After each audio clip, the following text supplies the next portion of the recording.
Hi, in this slide, I want to review a case study of a type of distributor who is most prone to collecting minnow kinds of customers over time. If you think of the traditional industrial paper distributor who, 100 plus years ago was selling craft paper and twine so that local manufacturers could wrap their products up in something. Obviously, that's given way to shrink wrap and all kinds of exotic packaging machinery, and the factories have become enormously consolidated and fewer and farther between. And so these industrial paper distributors migrated into other things because they were selling craft paper. They also wound up selling toilet paper and towels that came from the same mills who were trying to add value to their pulp. And so that when you sell towels and tissue, you can sell that to any and everybody. And you think, well, the logical thing to go with towels and tissue is janitorial supplies, which actually was another channel originally built around Jansan sort of equipment lines that were it used to be very valuable franchise kind of things. And so they've kind of merged.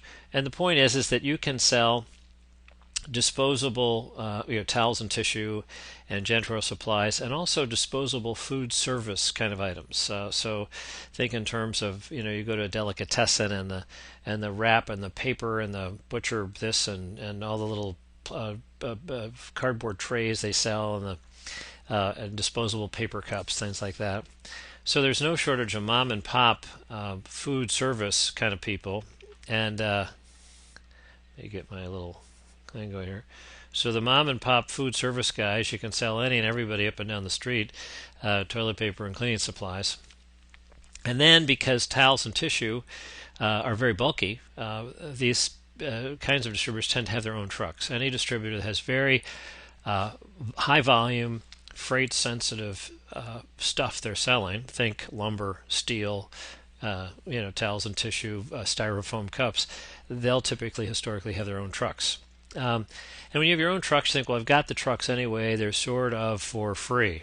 So we just sort of think we have all these costs, everybody's sitting around the warehouse and inside sales, they're all for free, so one more order is just a good thing. And one more order wouldn't be bad, but if you have 10,000 small orders from 800 little customers, that starts to be a real problem. You have to allocate overhead and all costs. If you then sort of think, well, golly, these guys historically thought that the more feet on the street, the more sales reps you had, the more accounts they could bang on, the more accounts you had, the more sales you could get. More sales gives more margin dollars with all these fixed costs. Some of the incremental margin dollars are going to go to the bottom line, good old economies of scale that really don't work in distribution. So these rookies would go up and they'd call on all the accounts that the established guys, who were calling on the big guys, weren't calling on. And they'd open up all kinds of new accounts and get an award for it, and that would generate all these little orders. And then the rookies realized, wait a minute, there isn't enough business here to make a living, and they'd stop calling on them, even though they'd leave their number on it. So now you have more and more salespeople that are quote servicing more and more accounts, but they're not really calling on the bottom half of their territory, and they might have 150, 180 quote active accounts that's in their territory. Maybe periodically the company says, you're not calling these guys, we'll buy them out from you or take them away and we'll make them house accounts. So if we have house accounts, then at least we have to pay a sales commission, and isn't that better? Of course, you're still losing money on them, you just don't know that. So so the rookies move on, the salespeople aren't calling them, but they stay. Why do these guys stay? Well, duh. If we're basically giving them more service than they can get anywhere else for a lower total price, because the next best alternative is to get in your car and go to Costco. What a hassle. Or Walmart, and the prices may be a little higher, and so that's no, deliver it to me and give me trade credit. That's a good thing. So they just hang around. So we wake up one day and we go look at the bottom 50% of our active accounts.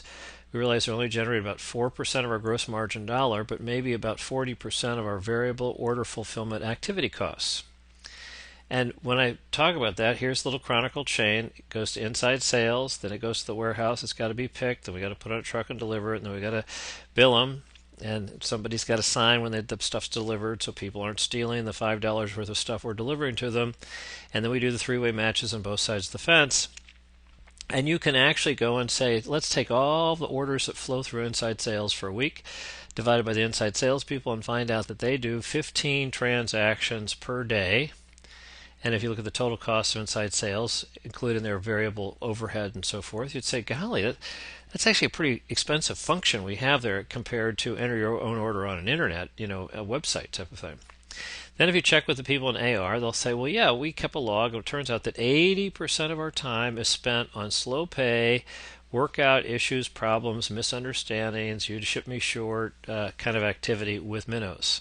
So we're not really even looking. It's not the receivable, and are they 30 days late? It's I have to call them up and spend an hour with them, and what do the AR people cost on an hourly basis, all overhead costs in and so forth. So we find out that minnows can create a disproportionate amount of credits because they kind of play games or they get confused. They order a special order, but then they cancel it because, I don't know, the customer need went away type of thing. And so we have to figure out how to take this whole herd school of minnows, if you will, and migrate them into a different service division. We'll call it the wholesale division. And we might say, well, should we take them all, or let's not do all with one big bite. Why don't we take little small baby steps? Why don't we take 10, 20, 30, 40, 50 most egregious worst minnows? We know these guys are sure losers, and we'll send them a letter saying, gee, we're sorry, but here are the new prices, terms, and whatever, and we look forward to continued business. If you have any questions, call this key contact person who's in charge of our, we don't call it that, but it's the person's in charge of the wholesale, minnow division type of thing.